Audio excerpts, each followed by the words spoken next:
All right, ladies and gentlemen, welcome to the Paranormal Portal. It's Saturday night. This is the last live stream of the week, but it's the last day of the week, so that's about all we can squeeze in.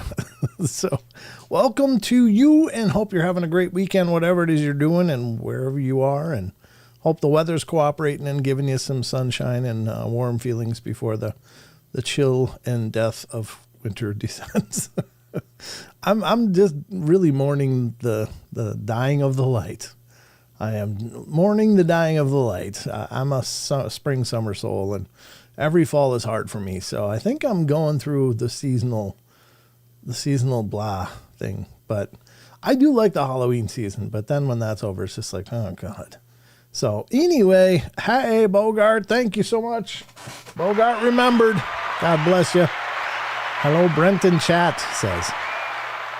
Very cool. Very cool. Still a chance to answer the question of the week. Yes, there is, Rachel, because we're going to be getting to that tonight, and I can't think of a better person to do it than the architect himself. And ladies and gentlemen, it's my co-host for the night, Mr. Chucky Danger. How you doing, brother? Good evening. I'm doing all right. Yeah. Little bit of a headache, but we're going to push through anyway. We are, because that's just the way we rock, right? You betcha. I don't know if that made any sense. It felt cool to say it, though. Can't stop this guy. No, I didn't think so. I'm really glad you're here, though. Thanks for making it work, even with the headache, which shows the love that you give this show all the time, and all of the mods and admins. Thank you guys so much. Chucky, of course, is a mod and admin, and as well as a host of his own show and a co-host with me. So the guy is pretty much a machine. I think he might be a Terminator underneath that skin, but I'm not sure. Are you a Terminator, Chucky? I'd never tell if I was. Yeah, say I'll be back. Just I'll be back. I knew it. I knew it. Give me your clothes and your motorcycle. Do it now. All right, get to Actually, the fun chopper. fact, when I went to Mexico on vacation, I actually got to sit in the chopper from the Predator movie. Oh, did you really? Is it down there? Yeah, yeah. Oh, that's cool. Where it was filmed was actually Puerto Vallarta. Oh, nice. So I actually went to the film site where they did that, and they have this whole mini theme park set up in the jungle, and you can do like zip lining and everything, and you can take your picture with the Predator statue, and Oh, cool. yeah, the old helicopter shell. So Oh. I literally got to the chopper. So when we say Totally get to the chopper, you Totally say, made my whole vacation. yeah, that is cool. That's really cool. Wow. Mhm. I guess I didn't know they filmed it in Mexico. I just forgot about that, or wherever it was you said, in Latin America, as it were. But we have a fantastic show to get to as well. Hold on, got a cough. Well, that snuck up on me. There we go. You I all got right? better. Yeah, hairball. I'm going to try a drink and see if that does it. It's still tickling. It's because I sit here in silence most of the day, and then I start talking like at showtime, and I keep telling myself, gotta warm up, and I never warm up. But I'll get to it. Yeshua says, get to the choppa, Chucky. So while I'm hacking out my lungs, can you do who's here? Yeah. Let me get to who is the participants in chat. We have Annie Manuel, Bill Simone, Bogart, Deborah Neighbors, Diane Fowler, Henry Dong, John Stevenson, John Temprin. Ooh, I'm stretching. Karen Alberding, Kat Doherty, Kitty Caddywhack, Last Light, Man from the West 420, Rachel Gets It Right, Vincent J. Sanchez, and Yeshua Reloaded. There we go. That sounded good. And I feel like I'm a little better, so that's good. Yeah, I was totally morphing you as I was talking here. I'm like, oh, that doesn't look right. Yeah, it's a little disorienting seeing me stretch and shrink. I tell you what, there's such a variation between where you sit and where Sheldon sits, and I get it framed up for each of you, but I don't start like I should probably do this before the show. Another best practice that I don't do. Yeah, that's just how I roll. I'm pretty much a reactionary person, not as proactive as I should be, but which causes its own adventures. Over in Rumble, we got Barbara Mora, Dog Digger, and HB Girl to You are over there so far. So welcome to you guys, and hello to everybody over on Facebook and Twitch and X, wherever you're watching from. Those are all the platforms. We are streaming live on 5 platforms right now. So what can I say? We're spreading as much as we can. Like I say on every podcast episode. I need some Yukon. Isn't it colder in the Yukon, or is that alcohol? Or where are we going with this? Yeah, Yukon will be freezing right now. Okay. Yeah, I don't want that. Unless it's booze, then maybe. I might, the old-fashioned cough syrup, take a snort of whiskey or bourbon or whatever the hell they used to recommend. I think up there, their liquor that's designed around the Yukon is Goldschlager. Oh, is it really? Is that Yukon? Oh, I always thought that was like Swedish or something, or Nordic. I guess that makes sense. Okay. Well, we're going to get to some news. We're going to get to some question of the week. We're going to get to some article. We're going to get to some what the hell is that? And then we're going to get to the cryptid corner. And that should be about a wash right there for 2 hours. It goes quick, ladies and gentlemen. But I can just tell you, it's going to be an adventure. So buckle up, ladies and gentlemen. We're going in. My hairball looks like it's all cleared up, so I think I'm ready. All right. Let's do the news. Are you ready, Chucky? Let's do it. Let's do it. Get to the chopper.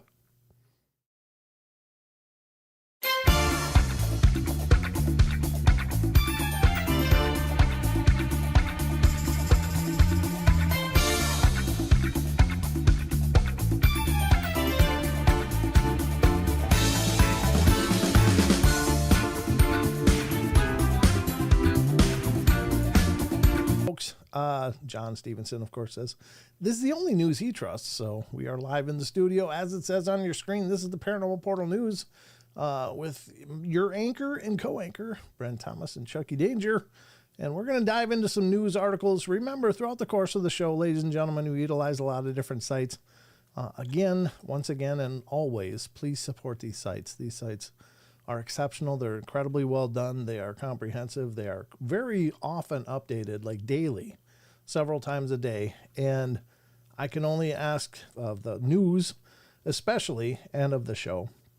We're going to start over on unexplained-mysteries.com, the UFO phenomena, as it were, Chucky. So I hope you're ready for this. This is UFO phenomena story. And it's the black shape shifting UFO over Texas may not be quite what it seems. I'm not familiar with this. Are you? That looks like an umbrella. I have heard of this, but actually I've not heard about it in Texas. I heard about it in Denmark. Oh, okay. I didn't hear about that, but let's check out this article and see what it says. A sighting of a strange object recently submitted to New Force has been raising eyebrows this week. Gliding silently across the skies of Trenton, Texas at about 8 p.m. on Tuesday or September 8th, this peculiar object might seem at a glance like the perfect example of an unidentified flying object, which by definition it is, because if you can't identify it, it's unidentified. Just saying. It doesn't mean it's extraterrestrials.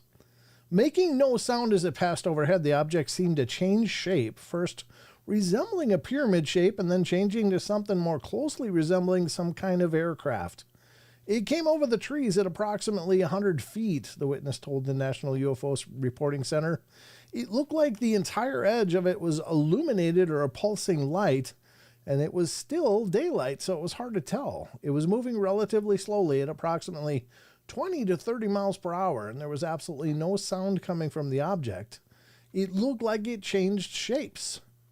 So, could this be evidence of alien visitors?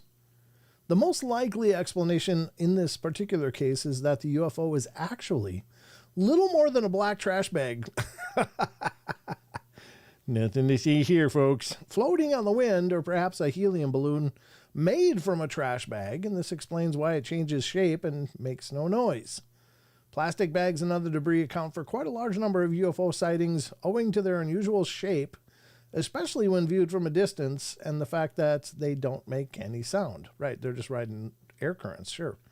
In all likelihood, this is one UFO case that can be quite easily put to bed, and you can check out the clip for yourself below. Well, let's do that. Are you ready to check this out, Chucky? Let's do it. All right, let's do it. That's exactly how Wild Thing, or no, is that Wild Thing? Right? Yeah, that Tone Loc. Tone Loc, yeah. Yep. Yeah. Let's do it. Yeah, exactly. Every time you say that, I think of that. All right. So I keep waiting for that drum to come in. You know. All right. But we're going to check out that sound bite. We do. Yeah, that would be pretty cool. I listen to Funky Cold Medina. It's on my playlist on Spotify, but I haven't gotten Wild Thing yet.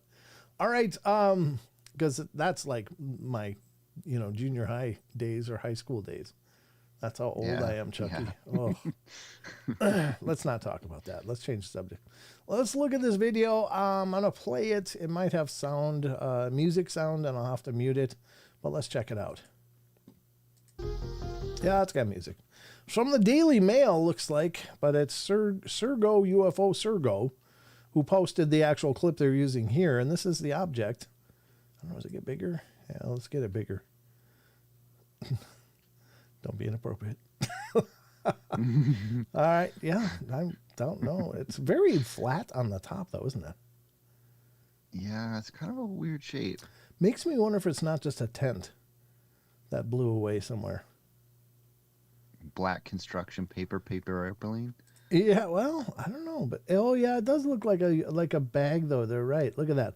That looks like the open bottom of the bag. Oh, and then the flat. Yeah, and that would be the bottom of the bag there. Yeah, the sharp edge. Right. Yeah, that would be that. I think they're right. I don't know if it looks like there's something hanging down from here though, so maybe it was weighted, like some kind of version of a lantern. But anyway, very cool. Chinese lanterns, of course. But God, you wouldn't want that one to go into your neighborhood because, I'm sure plastic bags burn just fine against the houses and stuff.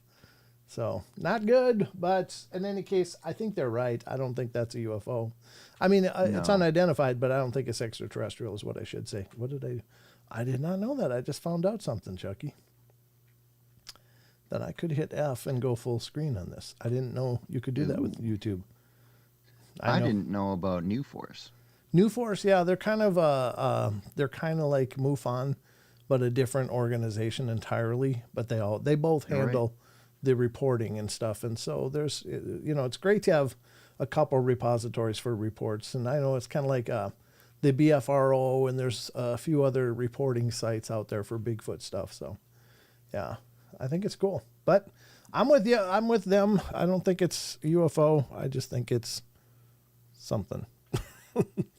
It's something looking like a garbage bag in the breeze. So I agree with their assessment. But when we did the Bigfoot conference in Spokane a couple years ago, I actually had a sighting very similar to that where I thought there was something in the sky, and I started filming it with my camera, and as it got more into frame, I realized it was just a big cluster of helium balloons. Like not just one or two. It was like a big cluster of them. So like the shape just kept morphing and changing, and I was like, what am I even looking at? I'm seeing stuff. Yeah, I think that's probably a lot of these things are probably Mylar balloons. Like there was one that came out a few years ago that looked just like Batman, but they were like, it's a UFO, it's a UFO, and it was down in Latin America somewhere, and they were all in on this being a UFO. In fact, I think Jaime was one of the big mouthpieces for it being UFO. But then somebody went, this is a Batman Mylar balloon, and they pulled up an example, and it was like definitely Batman. So somebody kid had just lost their Batman balloon, There you go. You'd be surprised how many helium balloons I've found popped out in the forest. Oh, really? Oh yeah. I believe it. Yeah, they You'd be say like out in the middle of nowhere, and all of a sudden there's a birthday balloon. happy birthday. It's not even my birthday, but thank you, universe. That's kind of cool. Next up is a kind of a sadder story, I guess, in terms of, wonderful primatologist and spokesperson for the natural world around us. And this is mentioning Dr. Jane Goodall, who died at the age of 91, Chucky. Wow, she lived a pretty robust life. She did. She did a lot for the realm of primatology. Yeah, she did. Didn't she discover the bonobo? Wasn't that her? Something like that. Yeah, I think she discovered the bonobo chimps. Bonobo, however you pronounce it. Yeah. So let's read the article. Dr. Goodall had spent decades researching and observing chimpanzees and their wild behavior in the wild. Oh, Maria Mayer. Maria Mayer wrote this. That's a hell of a writing. Maria is a wonderful person. I've met her several times at conferences, and just a really down-to-earth, wonderful person. We're not going to read the whole thing, but I will take the link to this and paste it in the chats if anybody wants to read it. But Maria starts out and says, anyone proposing to offer a masterclass on changing the world for the better without becoming negative, cynical, angry, or narrow-minded in the process could model their advice on the life and work of pioneering animal behavior scholar Jane Goodall. Goodall's life journey stretches from marveling at the somewhat unremarkable creatures, though she would never call them that in her English backyard as a wide-eyed little girl in the 30s, to challenging the very definition of what it means to be human through her research on chimpanzees in Tanzania. From there, she went on to become a global icon and a United Nations messenger of peace until her death on October 1st, 2025, at the age of 91. Goodall retained a charm, open-mindedness, optimism, and wide-eyed wonder that are more typical of children, and I know this because I've been fortunate to spend time with her and to share insights from my own scientific career to the public. She was a world-renowned scientist and icon to me. She was Jane, my inspiring mentor and friend. Despite the massive changes Goodall wrought in the world of science, upending the study of animal behavior, she was always cheerful, encouraging, and inspiring. I think of her as a gentle disruptor. One of the greatest gifts was her ability to make everyone at any age feel that they have the power to change the world. So what a beautiful, I don't know, what would you call this, tribute, I guess, to Jane Goodall, but what a great person to do it, too, with Maria. I know she was friends with Jane and talked about her a lot in her own presentations at conferences when they would talk, and she would talk about the discussions that they had. Just some really cool stuff. And Maria Mayer on her own discovered an unknown primate as well. So they had that in common, even though, and now of course you can find her on Expedition Bigfoot with Russ Accord and the other gentleman who's on there. I don't know his name, but seems like a nice guy. Yeah, Jane Goodall says Bigfoot is real. Yeah, I did hear that, Mike Prine. You're right.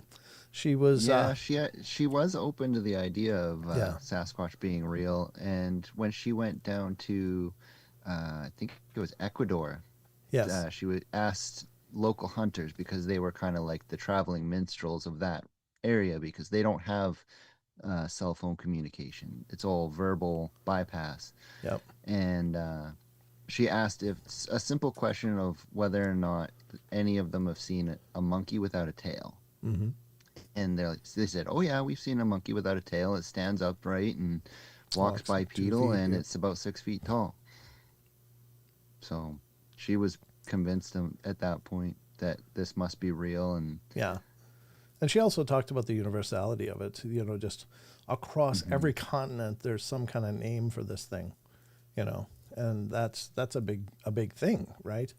That they all have their own version of Bigfoot, Sasquatch, skunk ape, Yaren, Yetis, Yowies.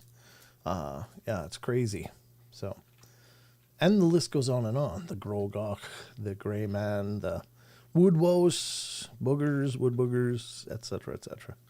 So, yeah, very cool. I think that's a lovely tribute. I put it in the chats if you want to check that out and read the entire the entire, whatever I called it. What did I call this? Tribute. Tribute. Thank you. Yeah, I should think of Hunger Games. That would help me. I think of Tenacious D immediately. This is just a tribute. Yeah, but you're cooler than I am, Chucky, okay? I thought the only place I ever heard the word tribute in any kind of regularity was Hunger Games. Yeah. All right. I volunteer as tribute. I'm glad, Chucky, because you can have my spot if I get called in. All right. That was... Thanks. We're kind of in the same region. It could work. It could work. All right, we're going to go... Different countries. Right, but hardly, really. Canada, America, I mean, for God's sake, same language. Almost interchangeable cultures, different politics, but, other than the politosphere, I think it's America. Same thing. We're not the 51st state yet. Alberta's going to get there first, probably. Yeah, maybe. Oof. Then we'll all be Canadians then. All right. Here we go with the next article. This is the last article for tonight, folks, and this is from unexplained-mysteries.com. Modern mysteries, apparently, I don't know. You of course, everybody has heard about the mystery and intrigue behind Amelia Earhart's aircraft. And where did it crash? What happened? Where is she? There's lots of claims and stories floating around about she was in the Philippines, she was in China, she was in Asia somewhere in the Pacific Islands. Nobody knows, apparently, but some people say she was taken captive and brought in for questioning because she was also believed by some to be a CIA operative. I don't think that's true. But you never know. I don't know. Anyway, who knows? Back in those days, could have been. But this is from the Modern Mysteries from unexplained-mysteries.com. Expedition set to embark on a new effort to solve the Amelia Earhart mystery. I hope they're not suggesting that's a plane. Looks like a root ball in a tree. But let's see what it says. Later this month, is this object part of Amelia Earhart's plane? Which part? Looks like that. I don't know. Yeah. They're going to spend money and find out, though. Later this month, researchers will be heading to Nicomaroro. Sound like I'm starting a lawnmower. Nicomaroro. To look for direct physical evidence of Earhart's plane. The story of the disappearance of the famed aviator Amelia Earhart and her navigator Fried Noonan needs little introduction. It's been now over 88 years since her Lockheed Model 10 Electra went down somewhere in the Pacific, prompting a mystery that endures to this day. Now, however, the answer to exactly what happened to her may soon be uncovered thanks to a new expedition set to depart by the end of this month for the remote Pacific island of Nicomaroro. I don't know if that's right or not. You got to pull the choke out on that. It's here that researchers believe Earhart may have crash landed her plane back in 1937 and may have even survived for a time while awaiting rescue. A tantalizing satellite photograph showing an object that looks suspiciously like part of a plane wreckage at the edge of the lagoon on Nicomaroro has long prompted speculation that this theory could indeed be correct and that the island would be the best place to search for signs of her. Finding Amelia Earhart's Electra aircraft would be the discovery of a lifetime, said expedition member Richard Pettigrew, no relation to Peter Pettigrew of Harry Potter fame. That was the mouse guy. Yeah. Executive director of the Archaeological Legacy Institute, ALI. Confirming the plane wreckage there would be the smoking gun proof. The 15-person team will fly out October 30th to Majuro in the Marshall Islands before setting sail by... We call that a vacation. I don't know about you, but that sounds like a lot like a vacation that they're getting paid to do. Setting sail by boat for Nicomaroro, where they will spend over 2 weeks exploring and looking for clues. Whether they succeed in finding Earhart's plane, however, remains to be seen. I don't think that's a plane, though, right? That looks like a tree. Even if it is a plane, it's the wrong kind of plane for what she would have been flying. Right. Yeah, I don't know. I think somebody's trying to justify a vacation to someplace warm. Oh, we're leaving in October 30th. Oh, you mean when it's cold everywhere else? Yeah, good call. Hell, I can go with you. I can be free. Yeah. It's for you. Gonna go take out a sifter and go sift the beach. Yeah, exactly. I don't know. I didn't find her plane, but look at these shells. Aren't they adorable? I don't know. Anyway, there you go. Ladies and gentlemen, this has been a production of the Paranormal Portal News. Hopefully you found something newsy about it. I saw this one. I'm usually grossed out by this, but you know what?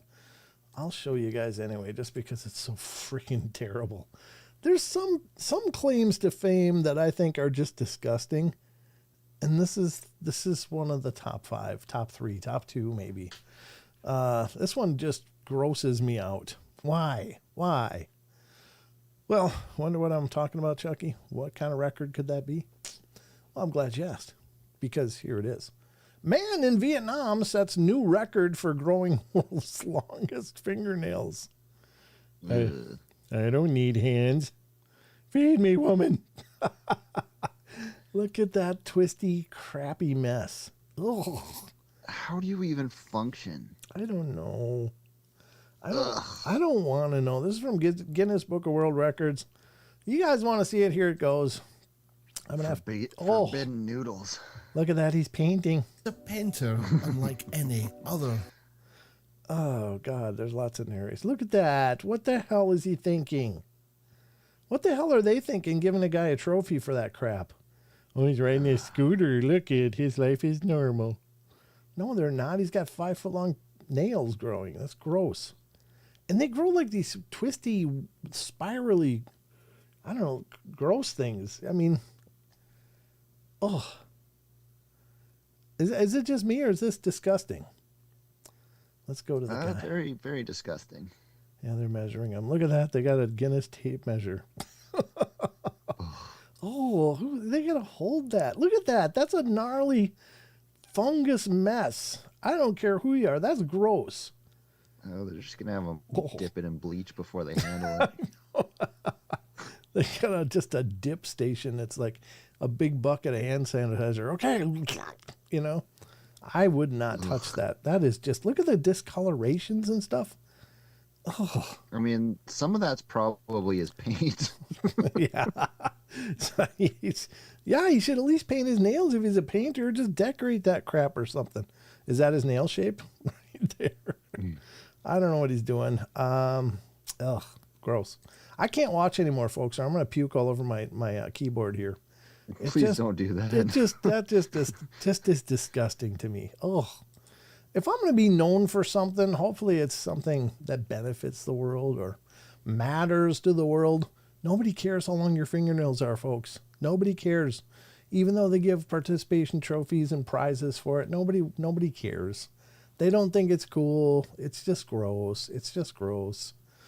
Oh, God, I can't. It's still on my screen, Chucky. Oh. Well, get it off your screen. The problem is I can't unsee it in my head, even when I'm not looking at it. Oh, that's sick. How does he get dressed? That's a good nailed it. Give you a rim shot for that. That was well said. That's just wrong. That is nasty. You're right, Sharon. That is nasty. Sanitize matters. Yeah, sanitizer matters. Yeah. Yeah, absolutely. Just so gross. But I guess he'll be remembered for that. And maybe that's better than not being remembered at all. I couldn't look at that. It makes my eyes kind of water just, even thinking about it. It's like, oh, how do you wipe? How do you even wipe? Like, oh, maybe that's the discoloration on his nails. How do you take care of yourself? Gross. All you guys out there, I'm just going to go there just because I'm feeling full idiot right now. Every guy out there listening to the sound of my voice knows you get itchy balls sometimes. What does this guy do? What do you do? I mean, he'd be lopping them off, I'm sure, if he went to town. Because couple testicles laying around his house somewhere that came off sometime as he slept. I don't know. Oh my goodness. I can't help it, folks. This is the kind of what things I think about. He shimmies. Yeah. That's what he cleans up. just like a dog. He's dragging his butt across the carpet. He's going on the carpet, yeah. Oh, God. Yeah. He's got like several different grades of carpeting depending on the itch he's dealing with. Scooting his hooch. Scooting the cooter. There you go. Oh, God. Yeah, probably didn't need to know that today, but now you know. Yeah, poop is right, Jason Finch. I'm sure he's got rows and rows of it in those nails. Oh, God. All right. All right. Yeah, sorry. It's time to get back to the rest of the show quick. Here we go, folks. Thanks for listening to the news.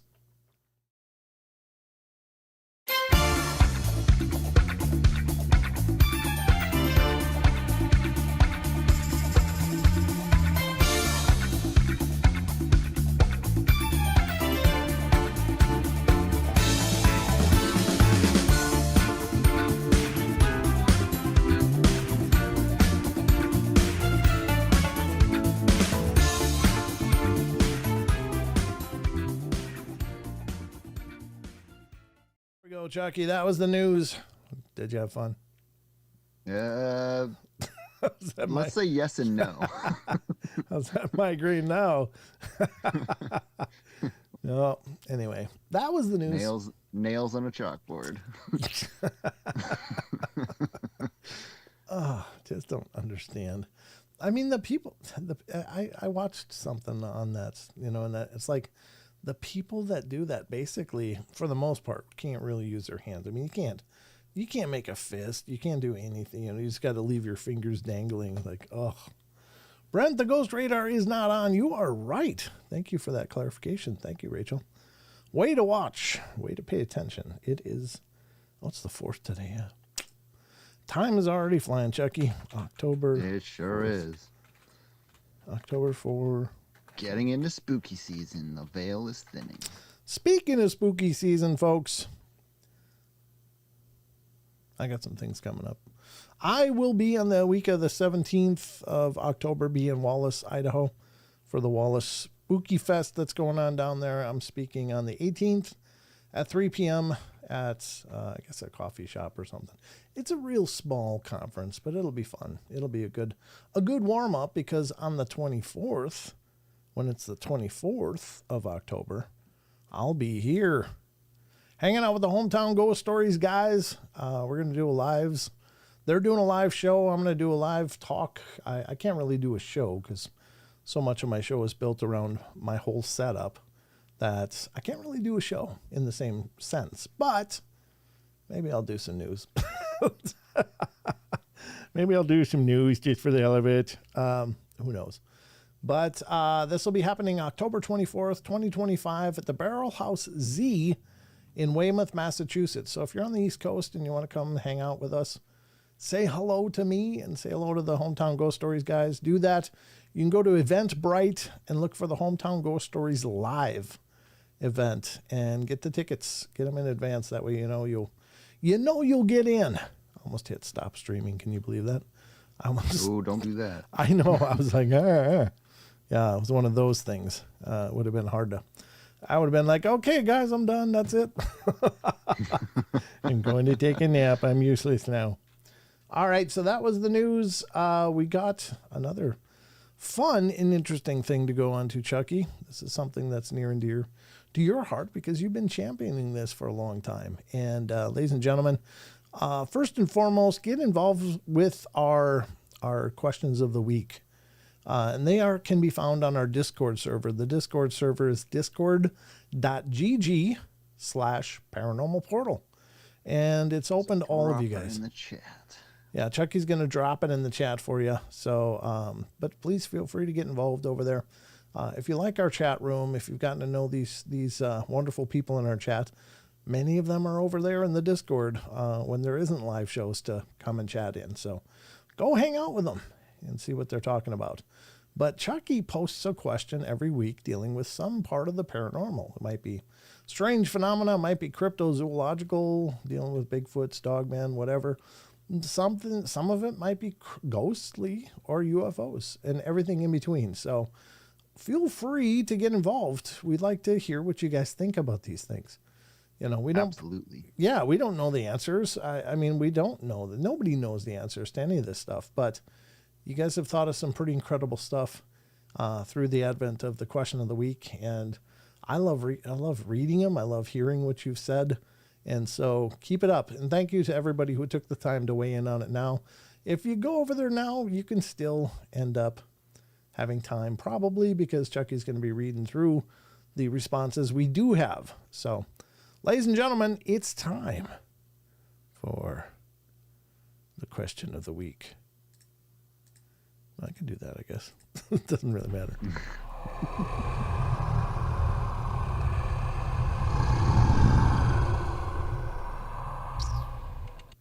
All right, question of the week time, folks. And we're going to get to that now as we... Oh, that's Unexplained-Mysteries homepage there, which I don't need at all right now because we need this. Here it is, ladies and gentlemen, the Discord question of the week. This is the Discord server. If you've never seen it before, this is what it looks like. And that's my private messages. Here we go. This is the Paranormal Portal. And here's the question of the week here. And I love this because Chucky's here to read it himself. So take it away, brother. All right. Question of the week for this week is a lot of the paranormal goes unexplained. People see things like ghosts of people, pterodactyls in the sky, mammoths in the forest, and other unusual sights. Do you think it's possible that people are just using naturally occurring spiritual gifts like remote viewing to see events or people from the past or future? Gifts could potentially be in a state of gifts that are used in a high state of relaxation or even in the opposite end of the scale during high stress situations. The user may not even know what they are experiencing or have the framework of understanding of what it is happening. What are your thoughts about accidental psychic abilities? We have TT come in first saying remote viewing is a developed skill rather than a natural gift. I would say usually that would be the case, but maybe someone would be naturally talented for it. Yeah. And they might be tapping into that skill without knowing what remote viewing even is. Yeah, good point. They might have a natural aptitude to remote view without understanding a process that's taught or trained. Good point. Mm-hmm. Like the amount of people that are actually trained for remote viewing is very few. Yeah. There is still a course out there, I think. That was one of the guys that was involved in the actual Stargate program, I think. There is, yes. Yeah. There's actually a course at the Monroe Institute that's going pretty strong right now. Oh, neat. Okay. Yeah, they have all kinds of different programs for psychic. Uh-oh, I think Chucky froze up. Not sure what happened. Uh-oh. Not sure. Chucky, we got a leg spike on your end. Manifest paranormal and other high strangeness. I did stumble accidentally into my own paranormal. Could you start that one over? Because you were frozen for a while. Oh, I froze up? Yeah. So for Michelle Wolfong to start that one over. Sure. I'm good now, though? Yeah, you're good now. Yep. Anna's been doing weird things tonight. It was last night, too. Yeah, we had some weird stuff happening. All right. Michelle says, I believe our own kinetic energy can help manifest paranormal and other high strangeness. I did stumble accidentally into my own paranormal experiences and abilities. Moved into January 2022. It's been a journey. It brought me closer to my faith and spiritually enlightened me. I do believe that anyone can learn how to tap in to a universal consciousness and access remote viewing. Very cool. Yeah, I think she's right. I think that, I think, well, I'll say what I think at the end. Sorry. All good. Karen Alberting comes in next and says, I don't think there is such a thing as accidental psychic abilities. You either have them or don't. And if you have them, you are very aware that you have them unless you are young, I imagine. I think, too, sometimes people see things they don't usually see, if that's what you mean. That makes sense to me. I think you can develop the abilities and sharpen them maybe with the help of an experienced psychic. I don't think it's particularly safe to try and do on your own. It could be dangerous. As far as seeing ghosts, pterodactyls, and such, I think those are real sightings. It's a matter of where you are and possibly a time slip of sort of thing, but it's very real, I believe, and not really a psychic thing in my mind. Remote viewing is something that has to be learned, I believe, and I'm not really on board with completely with it. Kind of unsure about it as can be used in the wrong way. Those are my thoughts. That kind of is, a good point because, of course, I think the reason we know remote viewing in such a broad spectrum is because of the Stargate, that it was used by the CIA for spying and some of the surprising returns they got on these experiments, if you will, like the things they saw and could see, and the success rate was pretty astounding, I think. Yes. Yeah. Yeah. Like Joe McMoneagle, Yeah. fantastic remote viewer. And he's gone forward and back in time with his remote viewing. So it is possible to remote view events in the past. And it almost from his descriptions, it's almost as if you feel like you are right there in the moment. Wow. I imagine that part has to be trained a little bit, though, right, to get into that zone or into that mode, and to just trust whatever's coming. That I think is the hard part, because I think with any psychic sensitivities, you really got to quiet your mind. I think that the key, and this is true in magical practices as well, you've got to quiet your mind. You got to be able to focus intensely on something that you want to achieve, and then give it the energy, give it the focus, give it the practice, and it really can be sharpened. But I think the key for most of us, and it would be, if I was trying to remote view, it would be my biggest problem, is shutting this down, so that I don't get all the noise, just to dial into the experience. But I think it's, again, I think it's definitely something we all have. It's just, we aren't taught necessarily how to use it. Yeah, it's not a very common skill as far as mainstream remote viewing. Right. JC comes in next saying, as someone with some experience, I completely agree with this. We all have gifts and different abilities. Some come more natural than others, and yes, that means being open/tuned into them. And like muscle memory, it takes practice. Very cool. Very cool. Karen comes in with a response, and she says, to clarify, I believe we all have abilities. Whether we know it or don't, we either develop them or don't. As children, we are sponges, that for sure have them, but they drop off for whatever reason as we age. Some people have the natural ability to retain them. Yeah. Sure. Some people never get them shut off. They're just always on.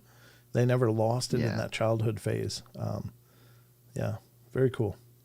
Well, like cats and children, they seem to be able to see ghosts a lot easier than what adults can. Yeah. Absolutely. Absolutely. There's no question.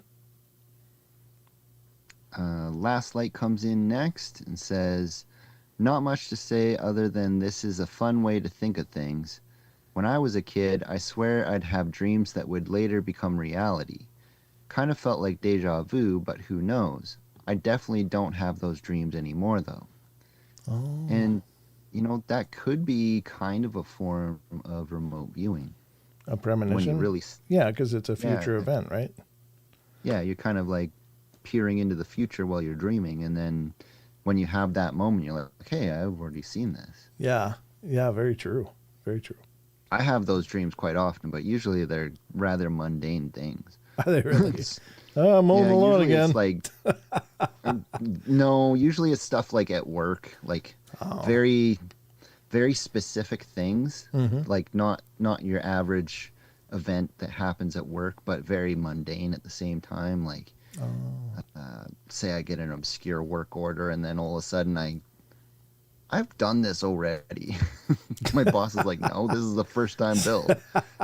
Oh, wait, It's that was like, a dream. You don't tell that part to your boss, though, do you? no. He's It's like I thinking, swear we've man, done this before. he really loves his job. He even dreams about it. Yeah. There you go. Very cool. Rachel comes in next. And she says, yes, I agree. Some people, maybe everyone, has a psychic ability to see the normally unseen. People might shrug it off as a trick of the mind. Some people may have full conversations with ghosts who think they are flesh and blood people. The conversation ends, the person blinked or turned away, the ghost either vanishes or steps around a corner. It seems perfectly normal to the person. Mm-hmm. I had that just yesterday. Oh, you got to I tell us was about that. Yeah, you got to tell. I was working away at a new job at work because we were rather slow in my department. So I was doing a brand new job, and as I was sitting there doing this, it's called electro dressing. Basically, using electricity and acid to clean welds up on stainless steel. Oh, okay. And while I'm doing that, I see someone standing off to the corner, just like standing there and watching me. And I thought it was just one of my supervisors making sure I was doing the job right Mm-hmm. because it's my first time doing this. And so I kind of just like focus on what I'm doing and not really look like I'm distracted. Sure. And then finally I look up and I look over to where this person is standing and no one's there. How did that feel in the moment? Was it just like, oh, I thought, okay. How do I you was like, deal with oh those yeah, things? there's the shop ghost again. Oh, so this is it's a experience that you've had before, seeing something or experiencing something in the shop. Yeah, there's definitely somebody that's a regular in the shop there. It's just been a little while since I've seen them. Oh, cool. Oh, Yeah. But usually it's like half of a person that you see. oh, really? Like you've Yeah. seen half apparitions? Wow. I've never seen that. I've only seen an apparition once that I know of. I think we maybe have all seen ghosts. You just didn't know we were seeing ghosts because they were very well manifest. But Yeah. I think seeing a half apparition would be a little more weird. But the one that I saw looked like a woman walking through my living room in my old house. It was just like, I Yeah. thought it was my ex-girlfriend, but it wasn't. So Yeah. Seeing a pair of legs with no body on top of it's kind of weird. well, at least you don't get the noise hole. No, I'm just kidding. Depends on which noise hole. Oh, jeez. Oh, no. I had to want why on that one. Barbara said, wow, Chucky. I think she's talking about your ghost story, though, not the last remark. Sure. You're funny. Uh, Speaking. Speaking of Barbara, she comes in next. She says, there can be hundreds of reasons why people experience these things. Some people, without their knowledge, are more in tune with strange occurrences and brush it off as not feeling well, being tired, or overthinking. I'd like to think this is why we have authors, artists, poets, and visionaries that pull from these otherworldly visions to create their work for all of us to enjoy. That's a cool way of stating it. And Barbara's one of those artists as well. But A lot of times most of the songs that I've written, that some of them I've worked through from start to finish, come up with a cool run and figure, okay, well, that sounds kind of neat to me. I can hear more in my head, try to figure it out on guitar, and then, eventually write a song. Other songs that I've written were spontaneous. Like I picked up my guitar, just started playing and started singing, and oftentimes I was improvising my lyrics on everything, but it was like they already existed somewhere and I just pulled it through.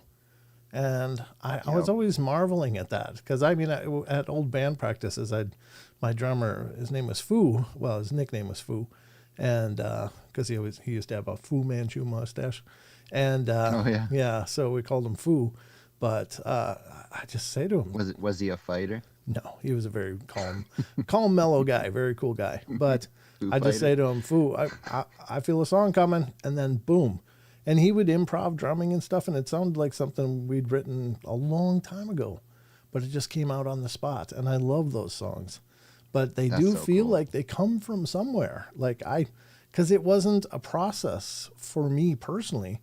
It was like I was just like releasing something that was coming through me. And yeah, very cool experiences. Last up, we have Annie Manuel come in, and she says, I think people have all sorts of accidental abilities, psychic ones included. We often just take them for granted until we find out that they're unusual.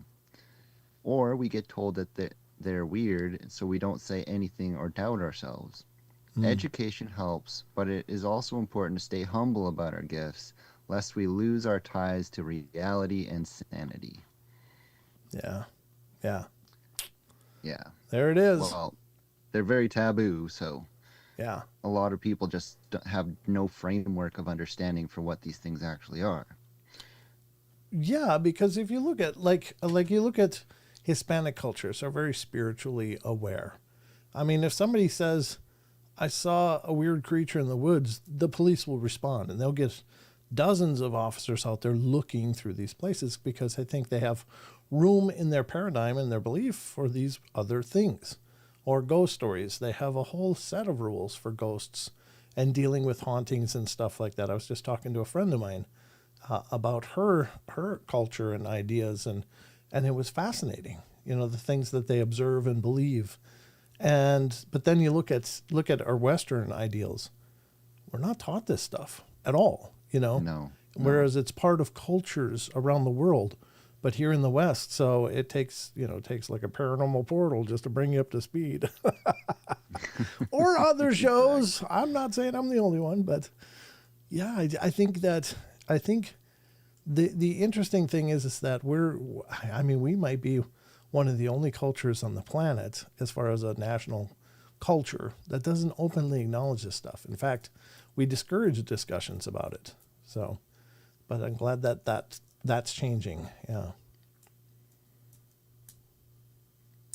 But that was the question of the week. You did great, brother. It was a good question. Oh, thanks. Thanks for doing it. And thank you to everybody who took the time to respond and to answer. Again, these are posted every week. Chucky puts these out there, and we will usually read them on Saturday's live streams for that week. So there's plenty of time. Chucky usually posts them on Sunday, don't you?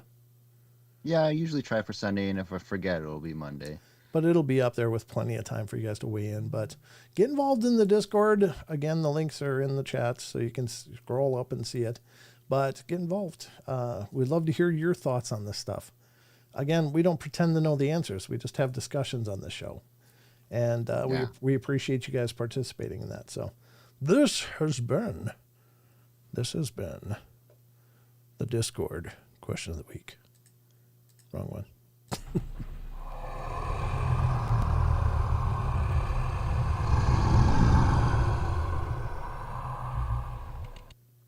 There it is, Chucky.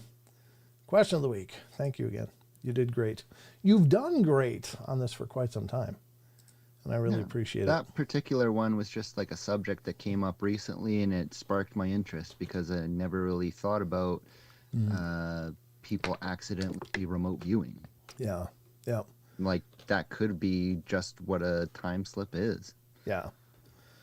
Yeah, or like you could a be right. semi-astral projection even. Yep. Yep. I think that's very, very possible. I see. I've heard stories of people that have been in that moment, and the people that are beside them say that, like, as this person is zoned out, they're just sitting there like drooling on their shoulder, and meanwhile, like, that person is somewhere else. Isn't that something? I mean, it's just like, what are we capable of? Really, like, if we could just unlock all of our potential right now, we'd be like superheroes, probably. You know, I mean, honestly, it would just be if the gates were wide open and we could really tap into all that we're capable of. I think we'd do amazing things. Oh yeah. Yeah. Wow. You could do some phenomenal things if you had full ability. Yeah.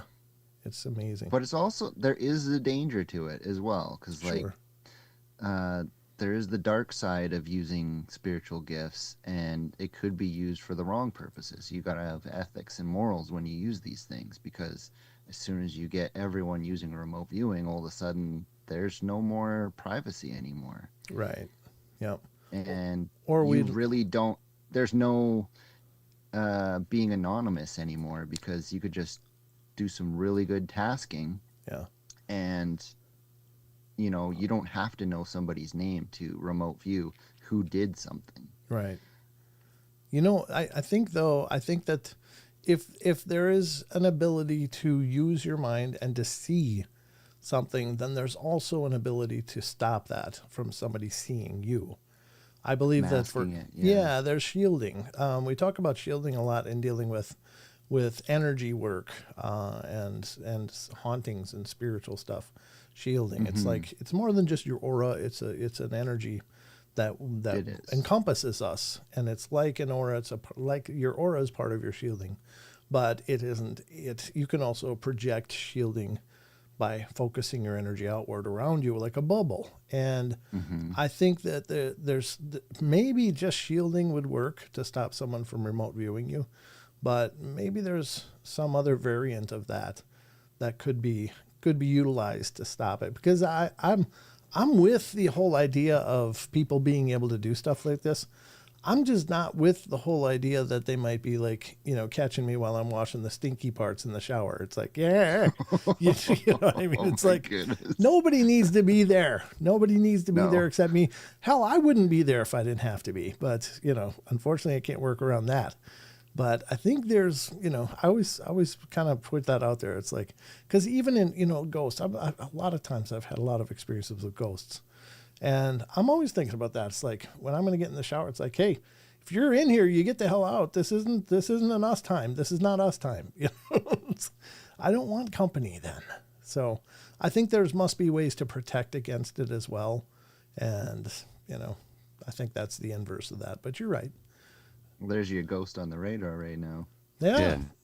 What it said something too. It said den, D-E-N.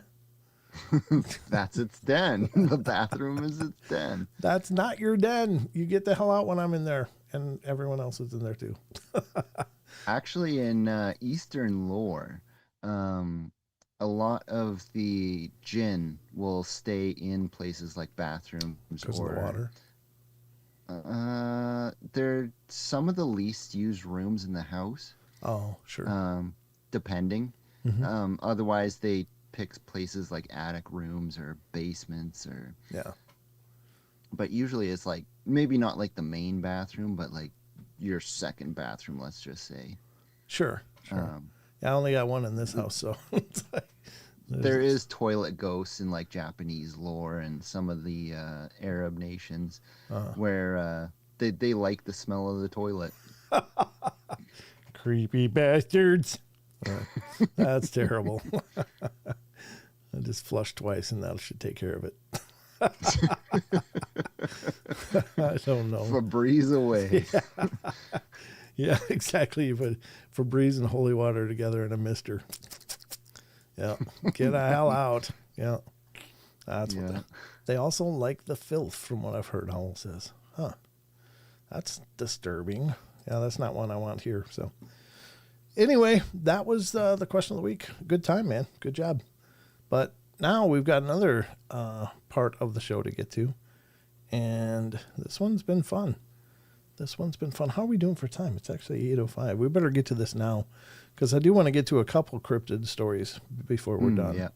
So let me see. Where is it? That's not it. I don't want that one yet. That's weird. I thought I had it on here. But I have it on here, I know. So we're going to go to this now, folks. And I hope you're ready because it's time for...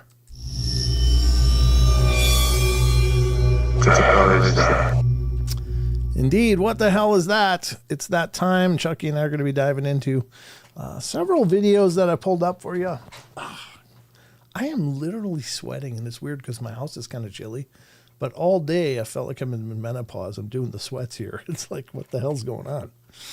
I don't know what that means. Is there a male menopause? I don't know, but I'm a sweaty mess today. Better stick up on some vitamins. I just took some vitamin D actually before as I launched the show. I was taking my vitamin D. I was like, oh, I forgot that.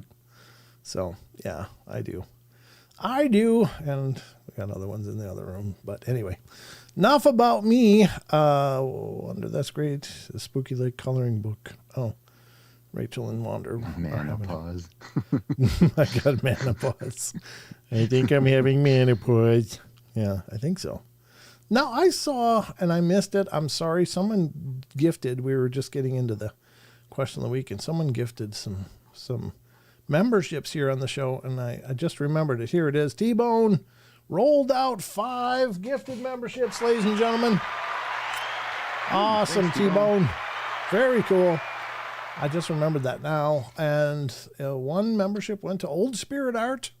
Another went to Bigfoot, Michigan. Rob, you're a member again. Hope you remember. Little wink. Charles Centers is a member. Congratulations, Charles. Ristel is a member. Got a membership today, as did The Grieving Model. Wow, that feels sad. I don't know. I just feel sad when I read that. The Grieving Model. Maybe she's just good at looking sad. And there's a market for it. So, but anyway, congratulations to all 5 of you. You are now trial members, I guess, for the next 30 days of the channel. And if you like it, if you decide it's something you'd like to keep doing, God bless you. Thank you. But if not, thanks for giving us a shot. That's all I can say. And thank you, T-Bone, for making that happen. You're amazing. Always amazing. T-Bone has the meat. That hit me weird. Sorry. All right. I don't know. I'm such a child sometimes. I don't know what it was the other night, but I was almost hysterically laughing. I had to really tone it in. But something I read just cracked the hell out of me. It cracked me up, and I had a hard time not just going in hysterical laughing, not laughing. Benno, I'm not reading that. All right, so we're going to get to the what the hell is that? This is a segment where we showcase clips that might very well be paranormal. They might also not be, but we're going to get to that now. This one, I don't know, because it's going to take a little bit of discernment here. Honestly, this is from Beyond the Radar on Instagram. And what do? I'm trying not to let those profanity words from behind stick out. There we go. But something pretty bizarre happens. Again, this is from Beyond the Radar on Instagram. They have an account full of lots of weird stuff that they post. It's pretty fantastic. I don't know what this is in the background, Chucky. It looks like it might be a refrigerator or some other appliance, but something goes awkward. Look in the upper right of this image that I'm going to put on screen now. So we're kind of focusing on this area here. The backstory we had, this is wild, check it out, captured on home security footage in the Philippines just days after my friend's grandmother, who lived in this house, passed away. Watch the top right corner. A sudden violent movement explodes into frame. No one there, no explanation. You can't miss it. If this isn't paranormal, what is? Well, if it's an appliance, it's something going really wrong. But anyway, let's take a look. I don't think there's music. There might be. There we go.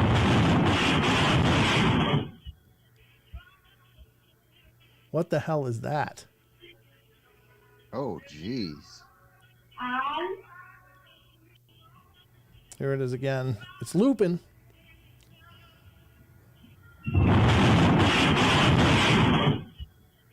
So loud. Right. I mean, that must have been horrendous in that house. One I more don't think time. I'd be blaming that on Grandma passing. Grandma's pissed she's not there. No, that's something. If it is paranormal, that's something pissed. Yeah. So I don't know what we're looking at here, but all I can tell you is that whatever it is, whatever this is, and I wish there was a way to really make it bigger, but there isn't that I know of. I don't know what this is. No, I don't think there is. Not on Instagram anyway, but that thing but it does it in a circle. Like as if it was running and maybe it's a dryer kind of thing and it just came off its track or something and it could have flipped it around like that. I don't know. I don't know what I'm looking at though. It looks like a little beer fridge kind of thing. Yeah, that's what I was thinking too. But what could whip that around? I mean, if a little fridge goes out, the engine may overheat or something, but there's no centrifugal nature to its. No, there's nothing in a fridge that would do something like that. Yeah, there's just a little compressor, and that would just seize up and maybe overheat. Maybe be a fire risk. But it's a good capture. Yeah, it's a great capture. So here's the question. And this is where you, the chatters, have to weigh in. Give me a 1 in chat if you think this might be very well a great paranormal capture from the Philippines. If you don't think so, give me a 0. And if you're kind of in the middle here, 0.5. Last Light says 1. She's all in. Yeah, it looks really scary, actually. So let me know. I mean, it's just so aggressive, you know. Sharon Sunshine says 1. Charles Sanders is all in. Shell Bell says halfway there. Wonder Woman's halfway. Linda's all in. Cryptical Crossroads, 3/4 of the way there. Yoshua's all in. Bill Simone's all in. Hello Friends halfway there. Bogart. 0 from Benno. Mechanical malfunction. Yeah, it could be. Bogart's all in. Karen Alberding's all in. Half for Annie Manu. Hi, Solo Bro. Good to see ya. Jem Gwyn's halfway in. 0 to Mechanical. Pixie says, yeah, you could be right. And it's very... I kind of wonder why they had a camera set up in the kitchen anyway. I don't know. Maybe it's because there's an entryway back there. I don't know, though. You know, just to catch if somebody comes in. Not sure it's paranormal, but it certainly isn't normal either. Yeah, that's true. John Stevenson's halfway there. Diane Fowler's halfway. Rachel's all in. Mike Prine's not buying it, so... We're staying at the Mission de la Bahia in Goliad, Texas. Oh, very cool, Linda. Very cool. Yeshua's all in over on Rumble. Barbara Moore is halfway there. Okay, that's fair enough. But it is pretty crazy. I tend to think it's probably something mechanical. I don't know what that object is. And I wish they would have specified that in the description. Because that would have helped. If it's something that works using like a dryer on the spin cycle or a washing machine on a spin cycle, and if it just was weighed in wrong, too much clothes packed on one side could whip it around. Those things are tiny over there. They don't have the full size like we have over here in America. Over in the Philippines, they're little dinky things, about the size of a microwave, or just, you know, like Chucky was saying, a little beer fridge. That's about the size of the appliances in a lot of cases for refrigerators, washers, dryers. But drying, they usually just hang out stuff. They don't usually even have dryers. So, not sure, but it's freaky. And you saw it here. So thanks for weighing in on this. Again, this is from Beyond the Radar on Instagram. So let's get the next one up, because I got a ton to get through. I got way too many probably. We're not going to be able to get to all of them, but we'll get to as many as we can. This one's a video I found just a little bit before going live on the show here. And it's from Facebook. It's coming from Alien World on Facebook. So it's the Alien World page on Facebook. And by all means, folks, support these Facebook groups, these Instagram accounts. Support them all. Because at the very least, watch what they have, you know. But again, use critical thinking when you're buying into this stuff, okay?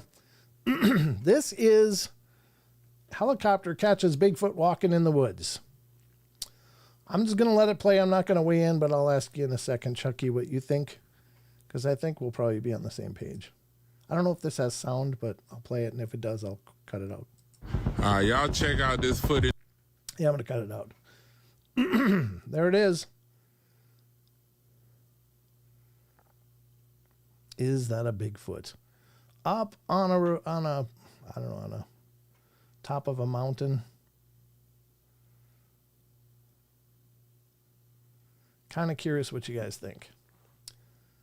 Mm-hmm. Chucky, what do you think? I think that's AI. Bing. I think you're right. Well, for one, it pays zero attention to the helicopter coming up right behind it. Yeah. Like right above its head. Mm-hmm. That would be loud as hell, too, by the way. Actually, you don't even see the chop of the copter in the trees. No? Yeah, they just add this flicker to the thing. I think that's supposed to simulate the blades, but it's not even fluid to inconsistent. Mm-hmm. So, yeah. Here's what I'm noticing with this video. I just wanted to point this out. First of all, very commonly reported, almost exclusively, when a Bigfoot's walking, its arms are really swaying forward and back. And there's a little bit on this one, but what you do see is this Bigfoot is bow-legged, which is a little unusual. And the arm's length looks fine, but there's a lot of swaying with the motion, which would be atypical for most Bigfoot sightings and reports. They generally look like they're gliding through the woods. They don't look like they're lumbering through the woods when people see them. The most common description that I've heard in hearing Bigfoot reports, and I've read thousands of them, is that it glided. It looked like it was gliding, not walking. Yes. And that is a very fluid motion that they're describing. And what we're seeing here is very lumbering and awkward. So part of the motion with the mid-tarsal break. Yeah. So interesting enough. Do you guys want to weigh in on this? What do you think? Are we looking at a Bigfoot footage? One of the newest, greatest captures? Let me know. Way out. 0.25 on the last one, Dog Digger. Let me know on the Bigfoot video what you think. Looks like Nathan Nate's got a big 0 on here already. He's not buying it. Yeshua, no. Man from the West 420, nope. Bogart's, lots of nopes. Wonder Woman, nope. Kind of walks in the way that reminds me of Shrek. Yeah, it kind of does, Hoggle. That's a great point. Good to see you, by the way. Last Light, nope. Jem Gwyn, nope. Big fat nope from Karen. That's a no for me, dog. All right, playa. Thanks. Just getting all street. Walking like a gym bro. Yeah, he's walking like a Chad. Rachel's not buying it. Sharon Sunshine's not buying it. Benno from Oz, no. Would have to be a strong horse that Bigfoot would ride. Yeah, no kidding. Maybe ride buffalo. I don't know how that works. But, yeah, Bigfoot with rickets. Could be. I don't know. Or he's constipated as hell. But anyway, I think that's a fair enough. We don't need to vote or prolong this one anymore. But again, I don't discourage you guys from going and checking out this stuff and getting involved in the groups that show this stuff. Just remember critical thinking. Again, that's the whole reason I started this part, was I just wanted to reintroduce critical thinking into the paranormal, supernatural, Fortean topics. All right, that was that one, and we got more. Prunes, Brent. Yeah, that'll move some stuff. Yeah, that'll move it. All right, here we go. We got another one coming up, and this one it's kind of a good story, and I think I shared this one a while ago, but it's such a good story I thought I'd share it again. Excuse me, hold on. Chucky, it's all up to you. Talk about Bigfoot for a second. Oh, sure. Well, also, like, when Sasquatch walks, it's usually like 1 foot in front of the other. When you're looking at a trackway, they're usually like straight paths. They're not those lumbering side to side gait that thing in the video was showing. So that's a great point. Very good point. Yeah. I hadn't even thought of that, but you're right. Yeah, and that's something I know. But there's so much wrong with that. I guess it just adds to the pile of all that's wrong with that one. Now, this one, the reason I included this one is because still, what the hell is that, can be fantastically wonderful events. And this is one of those, I mean, it's got to be divine intervention. It's just such a cool story. But I'm going to put it up and I'll read it. Not really much to vote on here, so just kick back and listen to me read, I guess. But it's a great story. And this is coming from Country Cooking, which is not necessarily known for its paranormal offerings, but they posted the story, and I'm giving them credit because that's where I found it again. All right, here it is. And I'll put it up on screen now. Ellie Lobel was just 27 when a tick bite stole her life. What began as a fatigue and aches spiraled into late-stage Lyme disease that left her bedridden for 15 years, trapped in pain with no hope. By 42, she stopped all treatment and was told that she only had 90 days to live. Then, as she sat outside waiting for her final days, something extraordinary happened. She was attacked by a swarm of Africanized bees. Stung dozens of times, her heart stopped and was revived, and she begged doctors not to prolong her suffering. But the next morning, she woke up pain-free. Slowly, she walked again, thought clearly, and lived again. Doctors were stunned, pointing to bee venom as the mysterious key, either killing the bacteria or jump-starting her immune system. Ellie's story, nearly impossible yet true, reminds us that hope can arrive in whatever the hell that said at the bottom. And something, and then the sting of the bee. So I couldn't read the last line very well because they managed to put their... Yeah, I see they sometimes put them in the wrong spot. Yeah, but cool story. So this is a woman who was told, look, you're about done. There's nothing more we can do. You're not going to live much longer.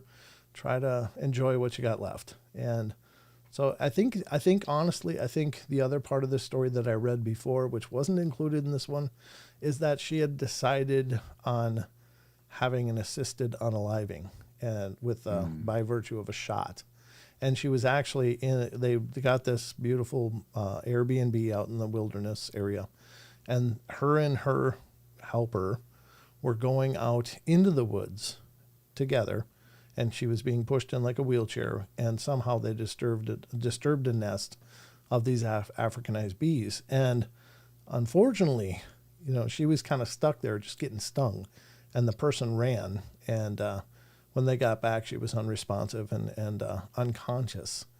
But she'd been stung dozens of times. And then, surprisingly, because they were going out to do the deed, surprisingly, when she came out of her coma or whatever, she was getting better. So it was like that's where the divine intervention really seems to come in, because it wasn't just a random timing. It was the time that it had to happen if it was going to ever happen. And that's when this miraculous event happened. She was given exactly what she needed to reclaim her life. So yeah, that's wild. Right. It just really amazes me. And it's such a beautiful story, because I guess you just never know when that moment will come that will change everything for you. You just got to hang on. Yeah. But I mean, that's even crazier that it's Africanized bees, because like even a certain amount of stings from them can kill you. yeah, oh yeah. Yeah, you'll get basically you'll become toxic. You'll have so much bee venom in your blood that you just can't make it. And so they stung her enough to knock her out, but apparently not enough to kill her.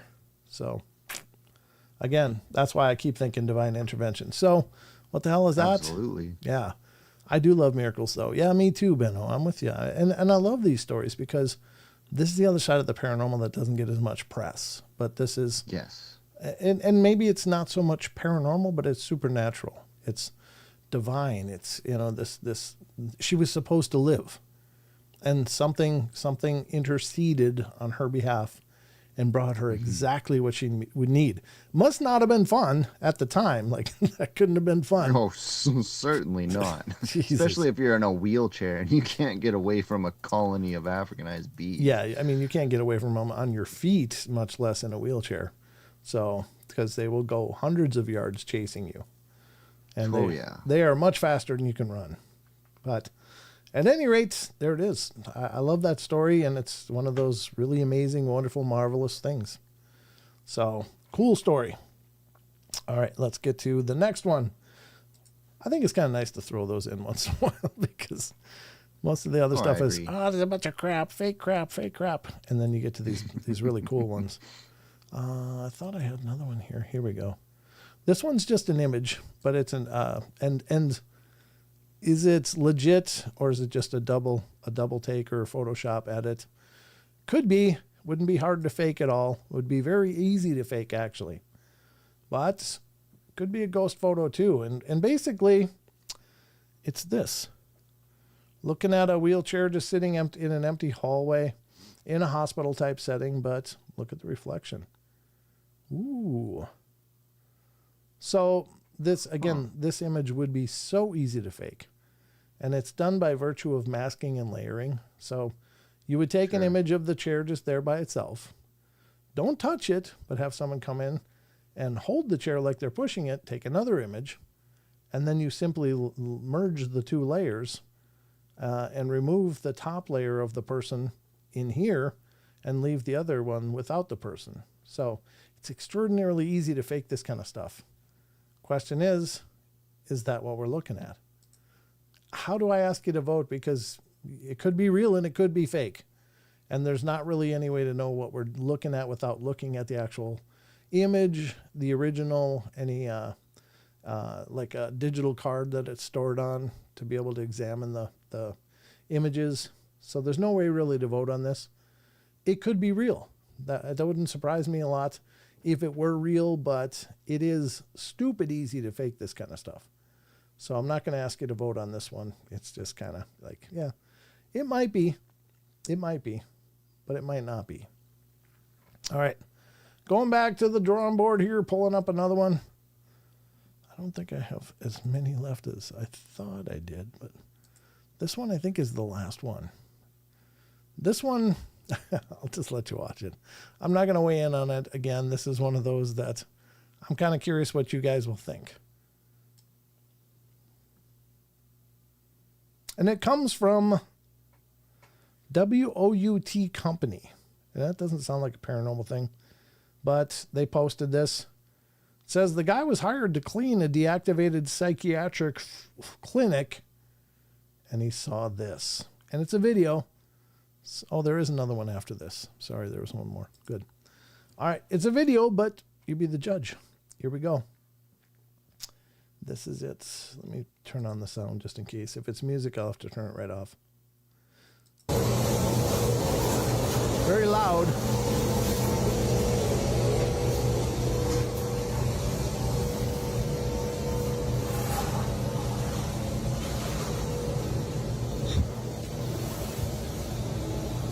We're not seeing it right. Yeah, you can't see it at all, can you? Nope. You guys can't see it at all because I didn't put it on screen. Derp. Yeah, I'm a rookie. Here we go. Guy was hired to clean a deactivated psychiatric clinic and saw this.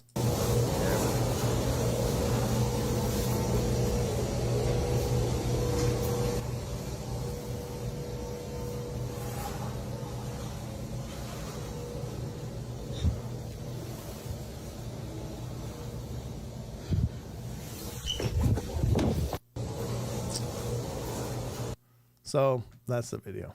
What do you think, Chucky? That gives me the heebie-jeebies. It does, but I think it's incredibly staged. Oh, probably. I mean, if I just glanced into a room and saw that, I'd be like, nope, okay, can move back out here. But the guy kind of You're leaned. gonna glance into the room without filming him with the camera. Maybe he was filming for any other number of reasons. Maybe he heard noises. There's so much we don't know again. But Sure. It just looks staged to me. Because he kind of lingers now. Now he's got it in frame and he's just staying there. He's not like, oh my God, nothing. It's just that room noise, and then he just acts all scared and runs out. I don't know. What do you guys think? Is this one real or is it fake? Give me a 1 if it's real. Give me a 0 if it's fake. If you think maybe, give me a 0.5. John Temperance says nonsense. Karen Alberding says a real person. Yeah, I think so too. kind of creepy. It is a creepy scenario. I wouldn't necessarily want to see that. Benno's got a maybe people though. Can be creeps too. Yeah. Shell Bell says 0. Rachel gets it right. Not buying it. Benno's halfway there. Nathan Nate, nope. Sharon Sunshine, nope. Last Lights, maybe. 0 fake. 2 max. Wonder Woman. Hold on, I got a cough. Sorry, I'm raspy. Don't know why. Yeshua's not buying it. Kitty Cattywack's not buying it. Hello, friend. Cryptical Crossroads giving it a 0.1825. God, you original scorings. John Stevenson, nope. Timoth Man, nope. 1 now, 100%. Okay. I don't know why you went to 100% all of a sudden, but that's fine. Charles Sanders, Bill Simone, Elaine Clifford, nope. Creepy fake. Yeah, it is creepy. 0 from Barbara Mora over in Rumble. So there we go. I don't know. That's kind of cool. I got one more, though, and we should check that one out and then call it a wrap and deal with a couple cryptid stories anyway.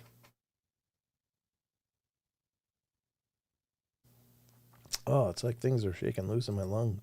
Still from being sick. Oh, dear. Oh, dear. We are in trouble. All right, here we are.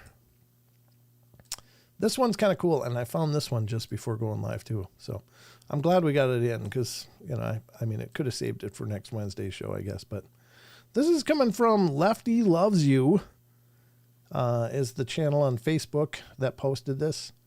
I think it's Facebook, yeah, because usually they have the Instagram logo if it's Instagram. So this is Lefty Loves You, and this is coming from a nursing home, and it's the empty room. I think this might be a great capture, but I'm kind of spoiling it a little bit here. So let's see what you guys think. Here we go. Room is 666. Why is this going on? You should have got a munchkin. Please do that. Protect us. No, No, why? This is the 3rd time and nobody's in that room. That's why the patients are... 1:45. Listen, talk to the person, tell them to go to bed. No, talk to the person, tell them to go to sleepy. Get out of here. No, go to bed. Oh my God. Dude, go to sleep. It's 1:45. Tell me go. You can only go. I'd still be a little scared, so. You know what? I think they're upset because there's no patients in this room. No, Peggy's not be dead. Oh, the light turned off. Wow. Room is 666. Isn't that crazy? Jeez. I think that's a good capture because that's an active operating floor, and I can't see them, staging it for a camera. I mean, could they? Sure, but it just seems more genuine. Like their reactions seem kind of organic to me. But what do you think, Chucky? Well, that's a common story among nurses, as the patient alarms going off when there's no patient in the bed. Yeah, it is. You're right. So very common it's trope. not like this is a one-off. This is something that's reported a lot. Yeah, it's funny that when she brings the camera into the room, boom, the lights go off. Now, she might be standing by the light switch and could have easily have switched it off, but she does run out of there when the lights go off. It's like, nope, then she leaves. So, Yeah. I don't know. It's kind of creepy that somebody might be lingering. And again, many cultures around the world have observations for, there's certain rituals that you perform after someone passes away in a place, and one of which is, the Slavic countries cover their mirrors with dark cloths so that people don't get stuck, and any other number of observations or things, rituals that are done in order to help the spirit to find its way to pass on. But yeah, that is wild. Creepy, creepy stuff. What do you guys think? Got some answers already. Annie Manul, nope, not buying it. Elaine, yep, she's all in. Sharon Sunshine's halfway there. Stuck Souls, yeah, it could be. Hello, friend. Lenda says 1. My daughter's a nurse. Your daughter have experiences, Yeshua? John Stevenson got a 1. Wonder Woman 1 times 6666. Fun fact, some ancient references that have also been archived state that the number of the beast was 616, just so you know. Benno from Oz, oh boy. Pixie Rangers all in on this one. Barbara Moore is all in on this one. I do too, Barbara. She says, I think this one is real. One, because I did work at skilled nursing when I was younger and saw a lot of things. Oh, cool, Kitty. I'd love to have you come on the podcast and tell me about them. Just saying. It's an offer. Cryptical Crossroads, most of the way there, 0.8125. John Temperin missed it. He was distracted. She's seen crazy things. Well, please, if she's willing to, I'd love to talk to her. I'd love to talk to her for the podcast. No pressure, of course. I don't want anyone ever to feel like, well, you made me do it. It just would be fun to have a conversation about that. One was CNA in nursing homes for years, so happened all the time. To you, Karen? You experienced that yourself? That's crazy. I know we've covered this stuff a lot on the shows because I find these stories absolutely fascinating, where people have seen this. But I think it's really powerful stuff. I think it's a great capture. Again, check out Lefty Loves You. That's her channel. She posted this. I don't know where the origin of it comes from. I can't give any credit to the actual recorders, but yeah, it's kind of hard to track that down. It is, and it's getting harder all the time. I already sucked at it, and now it's almost impossible. So, but I do know that she posted it. Lefty Loves You, so definitely support her channel. I love that these things are out there, I think that's really cool. And that's going to wrap it up for What the Hell Is That? Which brings us to our last part of the show. Because, Chucky, we're about to go into the shadow places, the dark places, home to strange creatures around the world. It's time for the Cryptid Corner.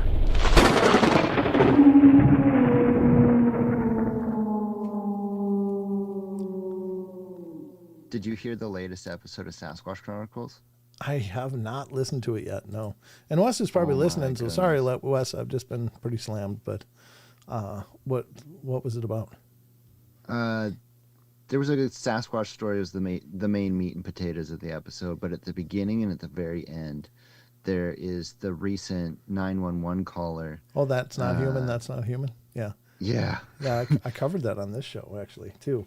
Wes was in the chat, and he's like, hey, you should use the clip from my show. And he's just telling me, and it was as I was pushing play on the actual clip that I had from a different source, but still, I would have used his if I'd known. Sure.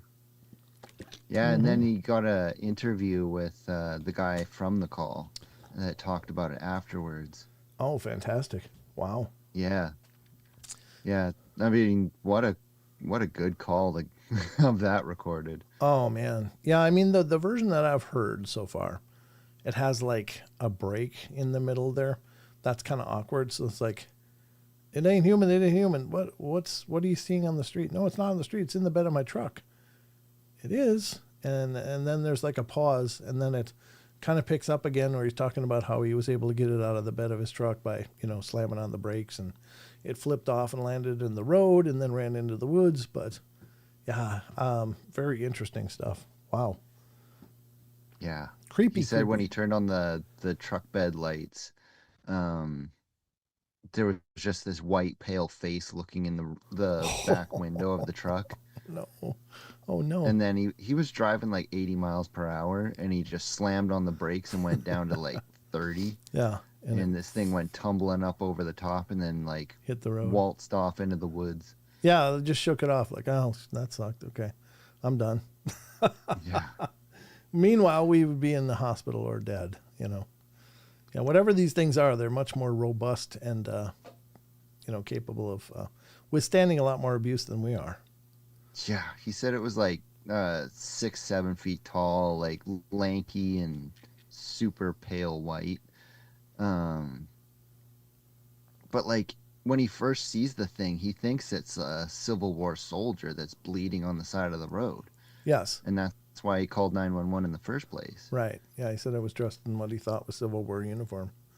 Yeah. Yeah, so cool. Weird to have like a pale crawler, because that's what I assumed this was. Yeah, I am too. Even though it sounds like it was huge, like 7 feet tall. Yeah, to mask its presence as a Civil War soldier near a battlefield, that's super strange. That is. Yeah, I've never heard that before with pale crawler lore. No, me either. That would be a first for me as well.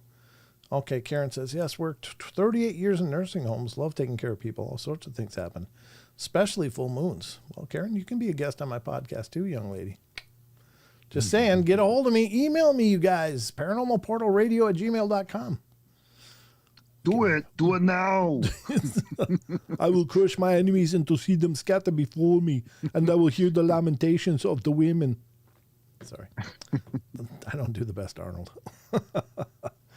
But anyway, let's get to this story because it's time to go to Sasquatch Chronicles and start out our journey into the cryptid corner.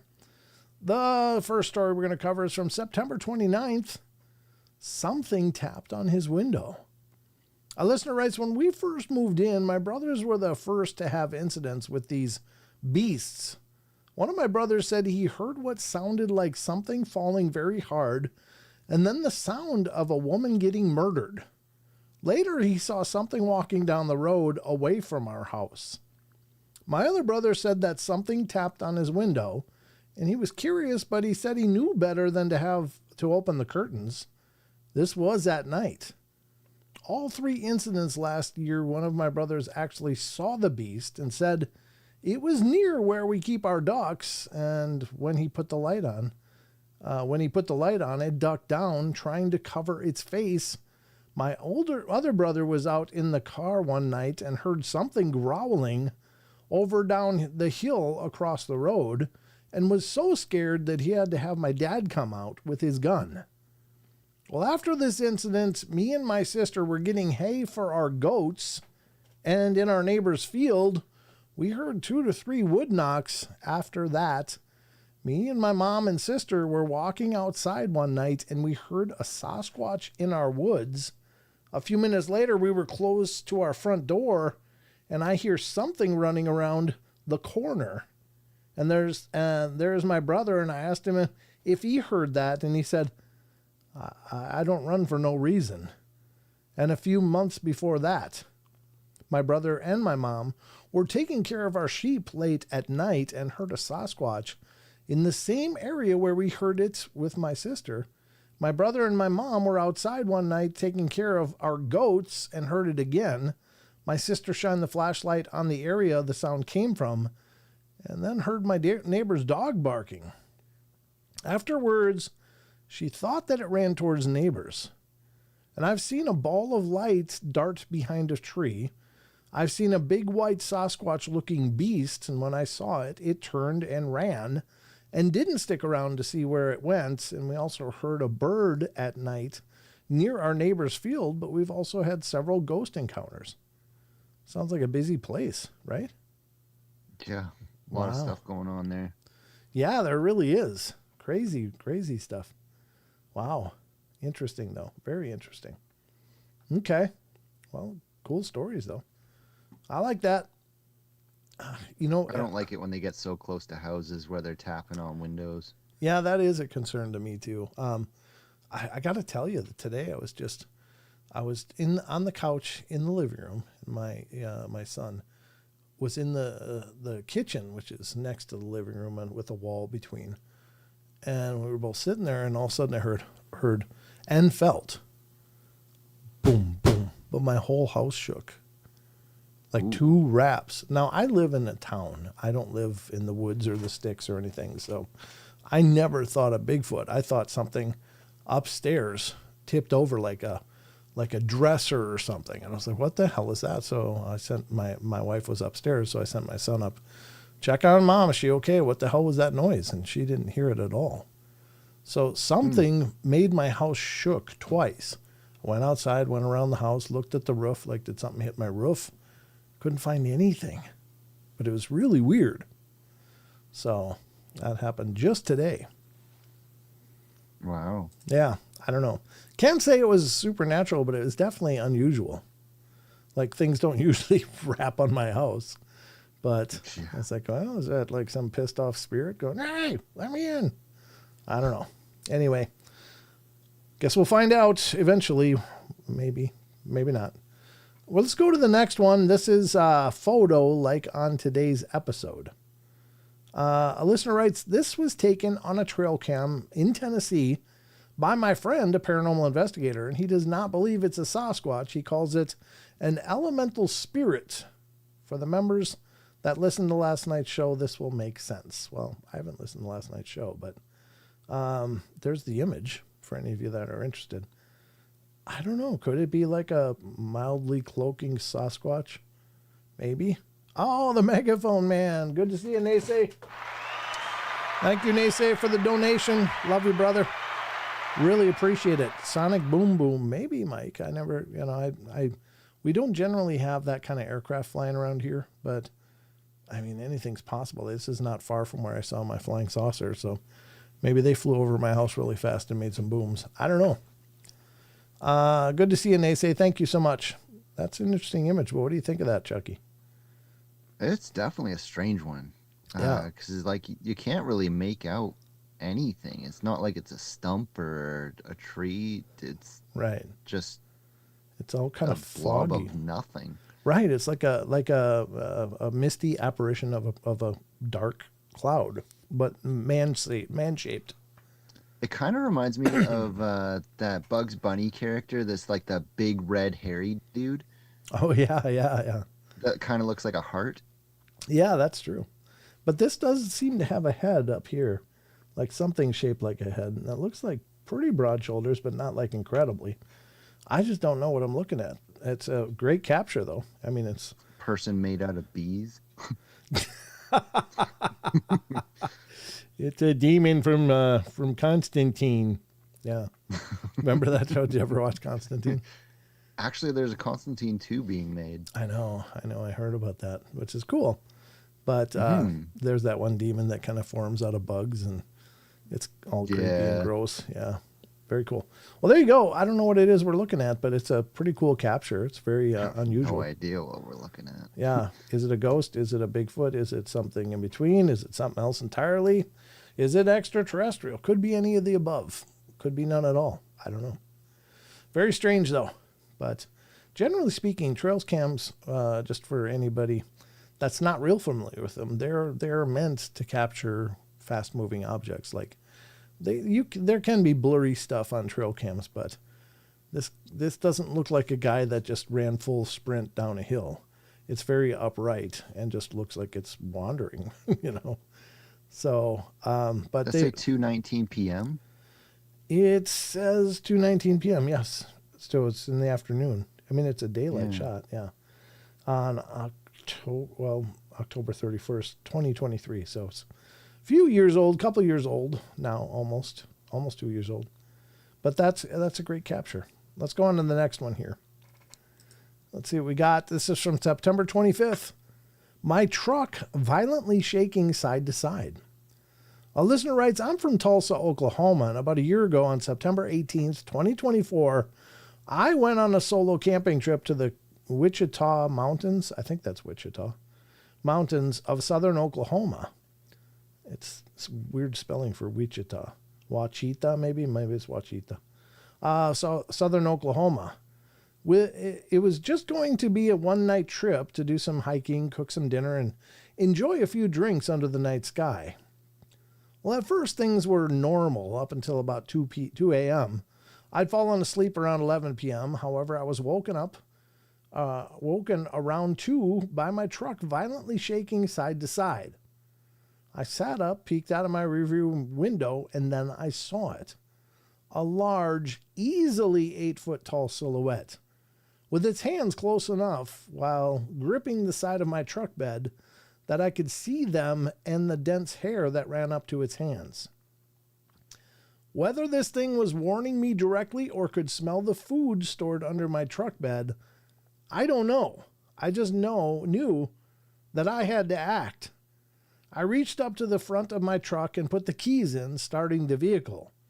I then proceeded to open my rear door, not leaving the vehicle, but pointing my AK-47 with a light at this creature. And when I saw its full, horrifying magnificence, we made eye contact for about 2 seconds. I believe the creature was confused as to why I was actually confronting it. I fired 3 rounds at the ground right in front of this being, not wanting to kill it, but wanting to make sure it understood this was a fight it didn't want to be involved in. As I fired the rounds, the creature looked to get the fear of God in its eyes and made a mad dash towards the trees, covering around 100 feet in probably 2 seconds. Oh, that's fast. Dang. Letting out around a dozen loud hollers, growls while running. I immediately made sure to pack everything I had and left the campsite, and I've since returned to this spot 3 times, not to look for Sasquatch, but just because I like camping there. I'll leave offerings of food hanging from a tree whenever I go now. On occasion, you'll hear noises that are similar to the Sierra sounds or tree knocks, but usually they're far off. This has been my only visual encounter. That's kind of interesting. Wonder if... I don't think I would go back. I know, but, it's kind of one of those things. Like, you don't you have to think, though, that if it really wanted him dead, that dude would have never woke up? Like, he would have just been yanked out of his truck and, folded like a pretzel. Well, sure, but I mean, the thing's attitude could also change after those gunshots. Yeah, like, oh, he's trying to kill me. Jeez. I was just telling him. Yeah, it's like this guy is hostile. If he comes back, maybe I'm going to change my modus operandi. Yeah, true. There is that. Yeah, you might have just started a whole new reality check there. That's a very good point. I think we got time for one more, so we'll read one more. This one's from September 15th. What is this? The place where 2 researchers perished. Oh, that's Salish Sasquatch. We're not going to read that one, but not going to read that one either. We're going to go right to Phantoms and Monsters. And we haven't covered Phantoms and Monsters for a while. This one is kind of weird. I saw this one a while ago.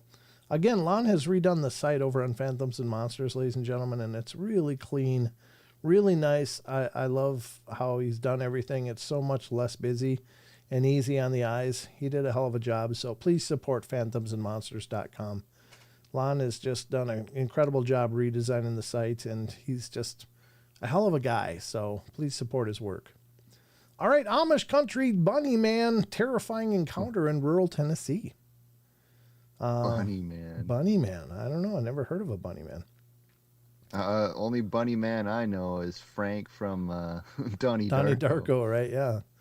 A late summer night in rural Tennessee turned terrifying when a teenager and his mother's dogs came face to face with a strange humanoid feature, pale, hairless, with inverted legs and an animal-like torso. Well, the being vanished in an instant, leaving only fear, confusion, and a lingering mystery in its wake. This chilling Bunny Man encounter remains unexplained to this day. Now, this might be the only time I've ever heard of Bunny Man, but I'm thinking of Pale Crawler again. Anyway, this recounting is somewhat dated as it occurred approximately 12 years ago in late summer. I was 17 at the time, intended to stay up later than I should, especially when school was just around the corner. Well, as a result, I often found myself in the unexciting task of taking my mother's dogs out to do their business. We lived in Tennessee in Amish country, out in a valley surrounded by woods, and it wasn't quite the middle of nowhere, but you definitely couldn't see any neighbors. I would take a hike through the forest to reach them on foot, except for the old road that wound along the bottom of the valley. Well, I worked with my stepfather in a wood shop he had built on our land, and that was how we made a living, cutting boards, cabinets, wine racks, and furniture. We usually sold our products out of state since there weren't many affluent buyers for wine racks and end grain butcher blocks in the countryside. We had some big dogs that kept coyotes and stray animals away from our chickens, but my mom wanted cute purse-sized dogs, so when I say they were my mom's dogs, that's what I mean.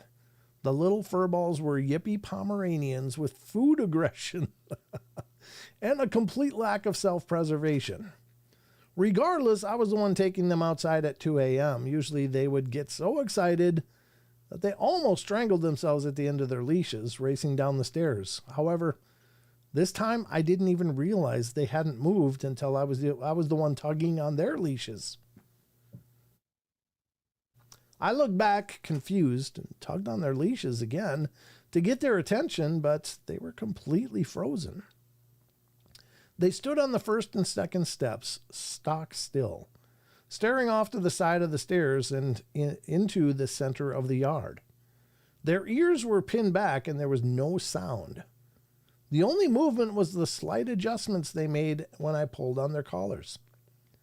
Well, the yard had a driveway that ran up to a garage connected to the wood shop, and the house ran perpendicular to that, forming a sort of disconnected L shape. The thick wall of wood surrounding that clearing, creating something like a courtyard in the middle, lit up at all hours of the night by the wood shop's floodlight. With all that in mind, it wasn't dark, obscured, or eerie when I finally followed the line of sight of these two usually hyper dogs. In the middle of the gravel, right in the light, and beside our old firewood piles, I saw something. At first glance, it looked human. It was certainly humanoid, bipedal, with a clear head and shoulders, but it had no body hair. Completely naked, and it was like putting a puzzle together in slow motion. My brain didn't quite realize what I was looking at first, and just assumed human shape. No immediate alarm bells, despite how seeing a naked man standing in our driveway should have triggered something, but I blame shock, or maybe the lack of time to process it. Either way, in a couple of seconds I stared. I started to pick out the abnormalities. It didn't appear to have ears or hair at all. It was completely bald. And that was the first thing I noticed, since it was facing away and slightly diagonal from me. It appeared to be wringing its hands and staring off into the forest past the woodshop's tin roof. It almost looked nervous. Though I've never saw its face, it didn't appear to have noticed me, or if it had, it didn't seem to care at that point. It wasn't like I was quiet. The front door was anything but silence, and I'd clomp down the stairs with the grace of a drunken moose, cooing saccharine baby speak to the dogs to cover up the underlying insults, something akin to "hurry up, you furry little poop machines." And then was the skin I noticed.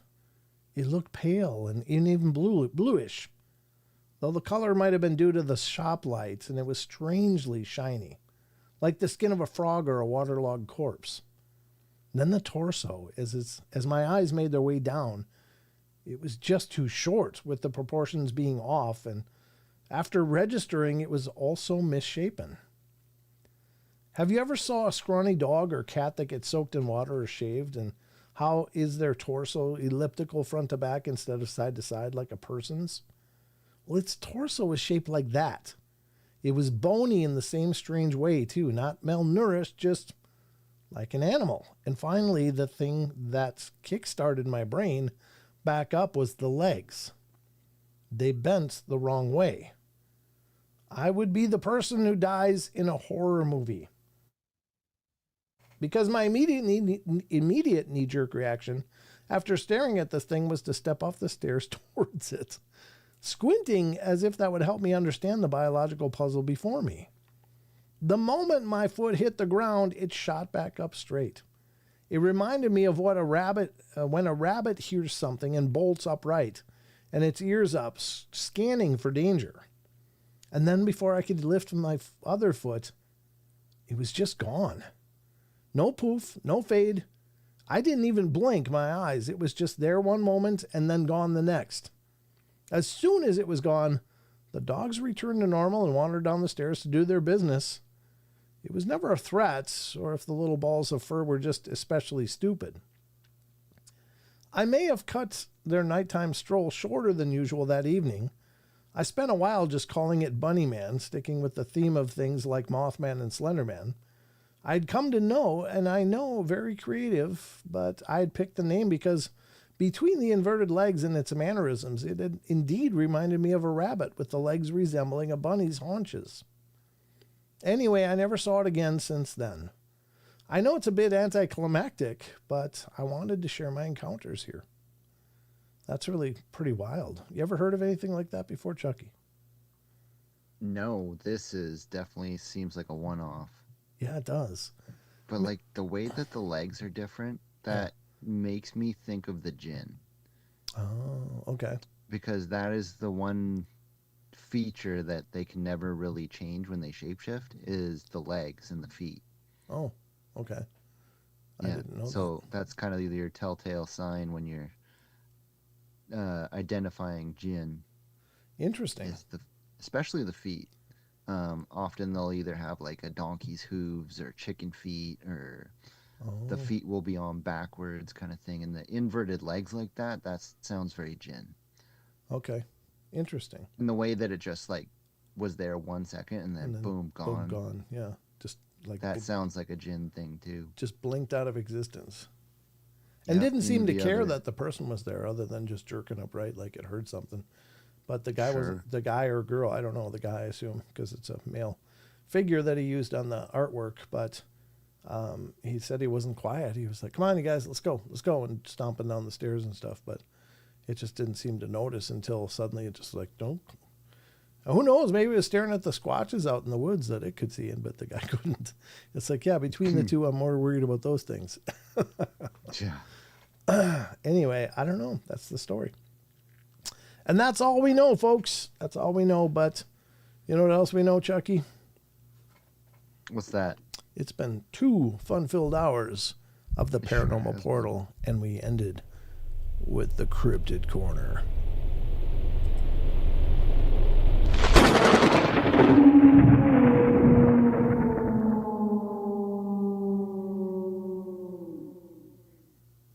Since I forgot to shut that off, I thought I'd just talk through it and make it look like I meant it.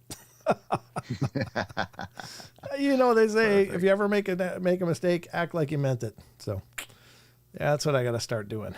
But that is our journey tonight, brother. Thanks for being here with me, man. That was fun. Absolutely. Yeah, it was. I needed your energy tonight, man. I've been dragging horribly all day, but it's good to see you, man. And hope you enjoyed it yourself. Oh, of course. I mean, that was some pretty fun stories. Yeah, they were. They're real thought-provoking ones.